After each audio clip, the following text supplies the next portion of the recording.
Halo, Assalamualaikum warahmatullahi wabarakatuh. Kembali lagi di channelku, Bidan Online.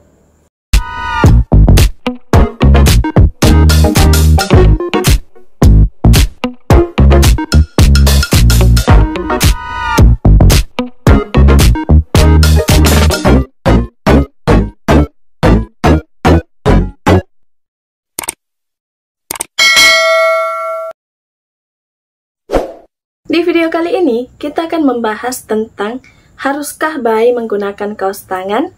Tapi sebelum itu, untuk moms yang baru datang di channel ini, jangan lupa untuk klik tombol like, klik hijau tombol subscribe, dan jangan lupa untuk aktifkan ikon notifikasi atau gambar lonceng, karena masih ada banyak hal yang akan kita bahas di video selanjutnya.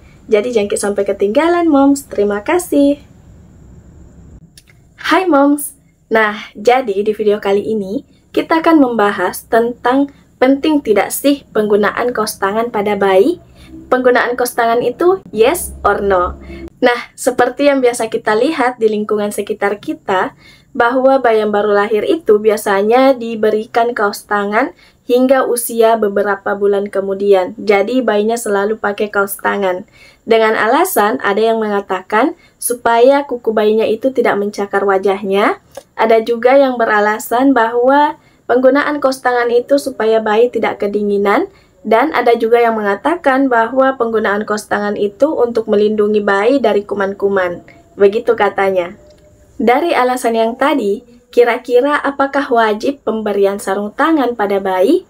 Jawabannya tidak, moms. Jadi, pemberian atau pemasangan sarung tangan kepada bayi itu tidak diwajibkan dan sebaiknya dikurangi penggunaannya. Tapi, bukan berarti bayi tidak boleh dipasangkan sarung tangan ya, moms. Oke, kita bahas satu persatu dulu. Kalau misalnya moms punya ruangan ber-AC, maka suhu dalam ruangan itu bisa diatur, mau dingin atau tidak. Nah, jadi penggunaan sarung tangan itu bisa disesuaikan. Kalau misalnya ruangannya bisa diatur untuk tidak dingin, ya berarti bisa tidak menggunakan sarung tangan. Tapi kalau misalnya ruang kamarnya itu tidak pakai AC, itu berarti suhu ruang. Nah, suhu ruang itu kan tidak dingin, jadi tidak membuat bayi itu kedinginan. Dan kalau misalnya ada yang mengatakan kalau cuaca di daerah tertentu misalnya yang memang dingin, itu tidak masalah karena memang cuacanya yang dingin. Sementara kalau cuaca atau suhu ruang dalam ruangan itu bisa diatur, berarti penggunaan sarung tangan ini untuk apa? Kalau alasannya menggunakan sarung tangan untuk mencegah bayi kedinginan. Oke, selanjutnya, kalau misalnya moms mengatakan penggunaan sarung tangan itu untuk mencegah bayi mencakar-cakar wajahnya atau tangannya, atau bagian tubuhnya.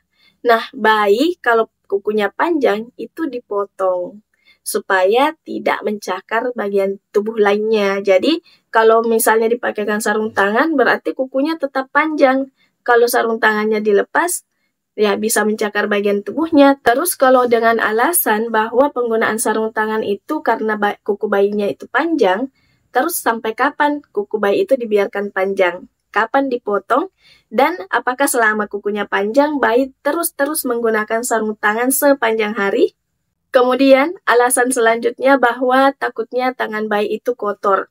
Nah, sebagai orang tua, meskipun bayi itu tidak banyak bergerak, hanya di sekitarnya saja, kalau misalnya ada benda yang kotor, ya sebaiknya dihindarkan seperti itu.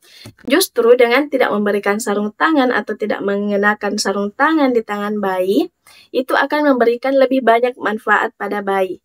Jadi penggunaan sarung tangan itu sebaiknya sesekali saja, tergantung dengan kondisinya bagaimana. Kalau memang harus menggunakan sarung tangan, ya dipakaikan, kalau tidak, tidak juga. Kenapa? Karena ada banyak manfaat yang bisa didapatkan kalau misalnya bayi itu tidak menggunakan sarung tangan.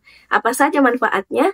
Nah, manfaat yang pertama, bayi bisa memberikan kode bahwa dia lapar kepada orang-orang di sekitarnya dengan cara memasukkan jempolnya ke dalam mulut. Nah, kalau bayi menggunakan sarung tangannya hanya di mulutnya saja, dan kita tidak tahu bagaimana gerakan jarinya di dalam. Nah, biasanya kan bayi menyimpan tangannya terus di mulut atau menggerak-gerakkannya, kita tidak lihat. Kalau misalnya bayi membuka sarung tangannya, bayi akan memasukkan jempolnya yang menandakan bahwa bayi sedang lapar. Kemudian yang kedua, penggunaan sarung tangan pada bayi itu dapat menghambat perkembangan sensorik dan motorik bayi. Kenapa? Ya, karena sistem motorik bayi itu akan terbentuk pada saat bayi itu menyentuh dan menggenggam berbagai macam jenis dan tekstur benda yang ada di sekitarnya. Tanpa menggunakan sarung tangan, bayi itu bisa menyentuh wajah ibunya, kemudian juga bermain dengan jemarinya, melihat jari-jarinya. Moms pernah tidak melihat pada saat bayi moms menyusu, kemudian bayinya itu jemarinya bermain seperti ini, memainkan jari-jarinya. Itu karena bayi tidak menggunakan sarung tangan. Coba kalau misalnya bayi itu diberikan sarung tangan, moms tidak akan melihat seperti itu. Bayi hanya menggerak-gerakkan tangannya saja. Kalau misalnya ada moms yang bertanya bahwa penggunaan sarung tangan pada bayi itu sampai umur berapa? Nah, kalau penggunaan sarung tangan itu sebaiknya di usia 1-2 bulan saja. Setelah itu, sarung tangannya dilepas.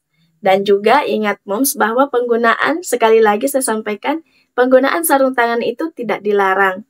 Tapi jangan terus-menerus dipasangkan kepada bayi. Kalau misalnya dalam kondisi dingin, iya tidak masalah.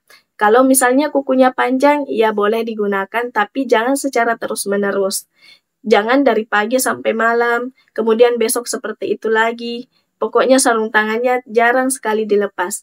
Nah, penggunaan sarung tangan itu tidak dilarang, tapi jangan terlalu sering digunakan juga pada bayi. Penggunaan sarung tangannya sesekali saja. Oke, moms, mungkin itu saja dulu yang bisa saya sampaikan di video kali ini. Semoga bermanfaat.